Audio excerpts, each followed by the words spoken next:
Hadirin yang berbahagia, sebagai ungkapan syukur kepada Tuhan Yang Maha Esa, mari kita panjatkan doa bersama yang akan dipimpin oleh Gus Miftah.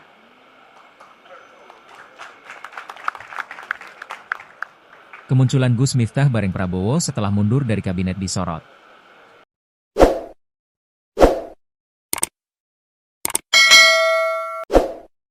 Senin, 21 Juli 2025, Presiden Prabowo Subianto meresmikan 80.000 koperasi desa di Klaten, Jawa Tengah.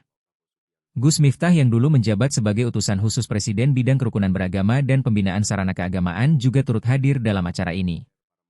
Ia diminta memimpin doa sebelum acara dimulai. Sebelum memulai doa, Gus Miftah menyinggung soal rahmat yang membuat Presiden Prabowo hingga ribuan kades yang hadir tertawan.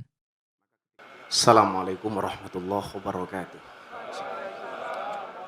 Yang terhormat Bapak Presiden Republik Indonesia Bapak Prabowo Subianto, semoga Bapak sehat, amanahnya afiat dan tetap semangat.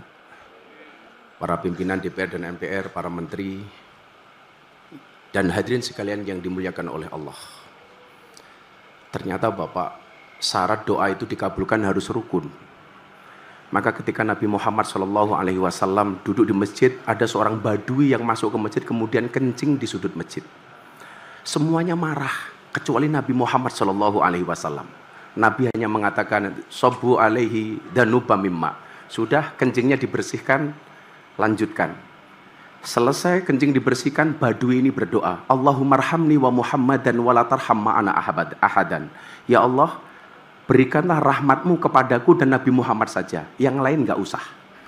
Badui ini kencing, Nabi nggak marah. Tapi ketika badui ini berdoa seperti itu, Nabi marah. Lakot tahajjar tawasian. Kalau caranya seperti itu, berarti kamu mempersempit rahmatnya Allah. Sehingga kita tidak boleh klaim kebenaran tunggal. Seolah-olah rahmat Allah itu hanya untuk Gerindra saja umpamanya, PAN tidak. Tapi semuanya berhak mendapatkan rahmatnya Allah Subhanahu wa Ta'ala. Itu artinya bahwa rahmat Allah itu tidak hanya untuk partai koalisi, tapi juga untuk teman-teman koalisi berhak mendapatkan rahmatnya Allah Subhanahu wa Ta'ala. Maka inilah cara Presiden mempersatukan bangsa Indonesia dengan meluncing Koperasi Merah Putih untuk Indonesia.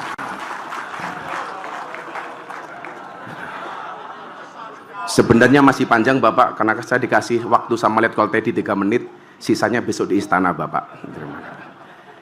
Yang beragama Islam mari berdoa bersama saya, yang beragama lain silakan berdoa menurut agama dan kepercayaan masing-masing. Bismillahirrahmanirrahim.